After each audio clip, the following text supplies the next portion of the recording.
I am. I am. I am. I am. I am. I am. I am. I am.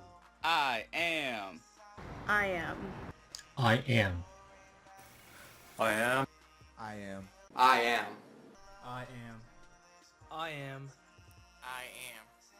I am. I am. We are Team Sinnoh. Our team stays strong in unity, made for and by the community.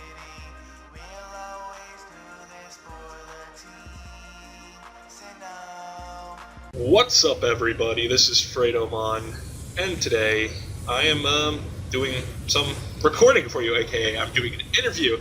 And my guest today is none other than fellow new member to Team Sinnoh, AggroAmpharos. What's going on, guys? I gotta tell you, I'm so happy to have you be the first person I'm interviewing for the channel. It is amazing, and it's great to have a fellow rook here as well. Aggro, you know what? These people, by now, they've already heard what I am, thanks to my previous goings-on with Jesse and that one great hype video that we did, where we played Showdown and I was just completely destroyed. However, before we do anything, why don't you tell everybody about what your thing is here at Team Sinnoh? And before you do, I'm sorry, for those of you guys wanting to know, while I am interviewing Aggro, I am playing Pokemon Vortex Arena. I created a brand new account specifically for Team Sinnoh, which I might do occasionally while doing interviews just to give you something to look at. Sometimes I'm going to have cameras on while I'm interviewing people, but for right now I'm going to be playing Vortex. But anyway, AggroAmpharos, let everybody know exactly what it is that you do for Team Sinnoh. Alright, guys, so I am one of the frontier brains for Team Sinnoh so far. What that entails is not exactly clear to me at this point, but we have done a pack battle, and that will be going up in probably, it might already be up by the time this goes up, if it even gets up. Oh, here's hoping it does. Yeah. Here's hoping it makes it through the cutting room floor. But anyway, yeah, I'm one of the 4 Frontier Brains, and pretty freaking excited to be part of this great team, along with Mr. Fratomon, of course. Oh, you.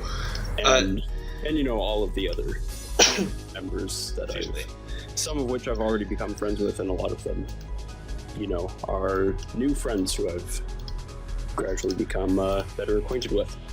And you know, that's a great thing about this team, that we're bringing people together. You know, some of us, before we started with Team Sinnoh, we didn't know one another, so it's really cool. Me and Aggro, we knew each other a bit, but you know, there's a couple people we've met, a couple of our few new members, like Professor Chris of the Pokemon Evolutionaries. You know, I didn't really know him beforehand when we got into this, and he didn't really know me. So you know, it's all really cool what the new people that we've been able to meet. But you know, how has this affected you? How excited were you to find out that you were joining Team Sinnoh? I mean, it was pretty exciting, for sure, but I kind of had a feeling, because I had been talking to Jesse about it before he wanted to, like, before it really got into going through with it sort of mode. And I suggested, well, if you're trying to bring in more members, maybe we should bring in Frontier Brains, because actually, now that I think about it, Frontier Brains was a thing introduced in Emerald, so that was Gen 3, not in Sinnoh. Yeah. But still, it was another rank that would enable more leadership within the team. So I suggested it to him, and he thought it was a pretty great idea, and eventually made it happen. But hey, that's like the best way you can make anything work out, is, you know, you just brainstorm, you throw around some ideas, and occasionally you'll hit the gem. You know, you'll figure out what it is that's really good. Apple. Oh yeah, and of course you ended up being a part of it. Yeah, and it's been pretty great so far. I mean, there's just a million people, not literally, of course, but we've got tons of people that are part of this. Oh yeah, and like you said, people that we may have been friends with before, or people that we have kind of heard of but not really interacted with prior, but now we're all just coming together and we're trying to make this be as successful as we can, and it seems to have gotten a pretty good start. Everybody's really clicked with it, and yeah, we're just the hype train is real. Yeah, yes, it is for sure. Now, of course, most of us in the group, we all have, an attachment to Pokemon in some way. For you, when was it that you got into Pokemon? What caught you? Oh, good lord. That must have been, I think it was like grade 2, so was I like 7? So I mean, that was almost 15 years ago. God damn. That was pretty much like right after the TCG came out. I was actually, the way that we got our Game Boy Color with Pokemon Red was we found it in the Lost and Found at school, and it had apparently been there for a few weeks or so, and nobody had claimed it, so we just kind of just snatched it up. Snagged it out of there, and never heard of it. Can't blame you. Yeah, never heard anything of it, so it wasn't like we felt any remorse about it. And to this day, we still have our original file on it. Me, oh wow, brother. That's pretty cool. Yeah, and we're kind of reluctant to play it for fear that the battery would run out. Oh my, that's a quaint possibility. It's very possible that something like that could happen. So we don't use that very often. Yeah, I can understand. Sometimes as time goes by, you might want to just stick to your original copies as almost just keepsakes, and then if you really want to play too badly, emulate something on a computer. Yeah, that's what I've come to at this point. Oh yeah, there's nothing wrong with that. You can do it legally. You have an official copy. It's all good. Yeah, exactly. So if the FCC tries to come and get mad at me, I'll say, well, first of all, I'm Canadian, so you have no jurisdiction over me. But get out of my country. I have my copy. You got no power. That's definitely a good thing. Now, one would probably guess that your favorite Pokemon is Ampharos, judging by your name. Is that the truth? It is not. Ladies and gentlemen, of course, I already knew that, but I'm asking him to segue in. So many people would think that it is, but since it's not, let me ask, why exactly are you AggroAmpharos? That was, that was just kind of my way to come up with a name. Back when I started the channel in the summer of 2011, I had been watching some pack openings and stuff. I had sort of started to waver back into the card game a bit and tried to see what I could find, and I eventually decided, this is something I could give a shot at. And so I was signing up for an account, and I was trying to think of something that would sound catchy, and I couldn't really figure out anything to go with Togetic, which is actually my favorite Pokemon. And so I kind of went down the list a bit, and there's some other Pokemon that I like. There's Houndoom, and there's Manectric, and there's a handful of other Pokemon that would have been just as viable for a channel name.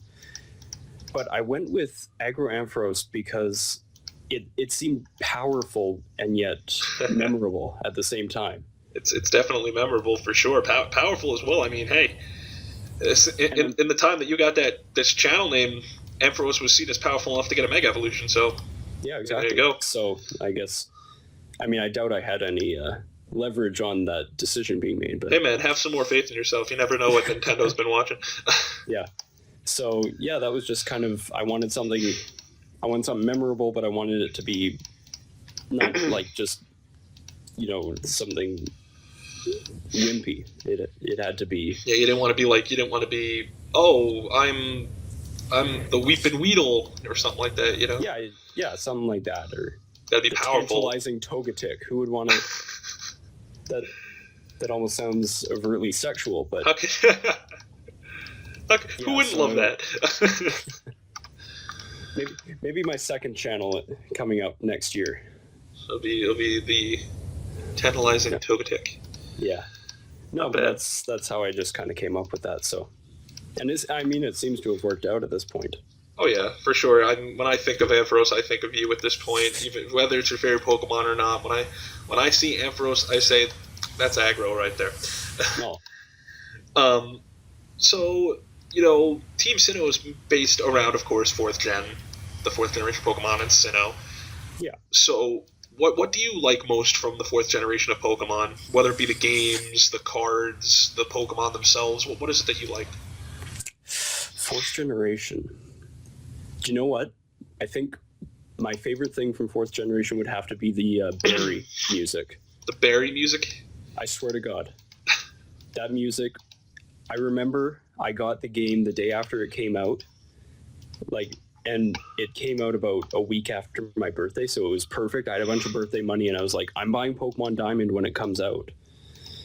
And I remember the first time that you fight Barry, that music, it was so upbeat, and yet it was combative, and it definitely gave you a good feel.